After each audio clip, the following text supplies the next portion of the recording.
Sobra-sobra ang pasasalamat ni Bianzi kay Edo dahil naniniwala ito na si Edo ang dahilan kung bakit siya inuulan ng blessing.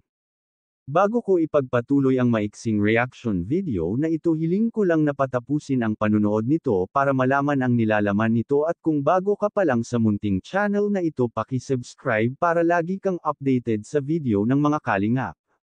At pakisuportahan natin ang ama ng kalingap na si Val Santos Matubang, Ate Edna Vlog at si Kalingap Rab.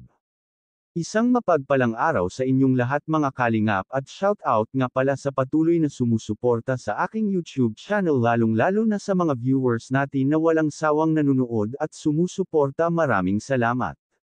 Edo, may sekreto nga ba kaya inuulan si Bianzi ng maraming blessing? Dahil maraming nakakapansin, swerte daw si Bianzi kay Edo. Dahil nung hindi pa nabubuo ang seryeng EDSI ay madalang ang mga sponsor ni Bianzi noon.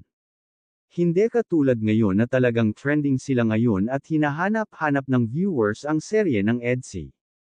At dumarami na rin ang kanilang mga supporter, lalo na nung pumunta si Edo sa Hong Kong, kaliwat kanan na hinahanap sa kanya si Bianzi.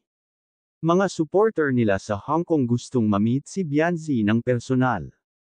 Dahil gandang-ganda sila dito at napakabait daw, kaya nga sa ngayon ay inaayos na ang passport ni Bianzi dahil kasama na ito sa susunod na pupunta sila sa ibang bansa, kaya pala laging nagpapasalamat si Bianzi kay Edo dahil sa palagay ni Bianzi ay swerte si Edo sa buhay niya. Nang dahil kay Edo ay nakilala siya ng mga tao at mas marami ang sumusuporta sa kanila. Mga basher ni Edo at Bianzi. Edo nagsalita na at sinupalpal nito ang mga basher, dahil kahit ano ang gawin ng mga bashers na ito ay hindi sila papatulan ni Bianzi. Hanggang dito na lang muna ang update ko mga kalingap, maraming salamat at God bless sa inyong lahat.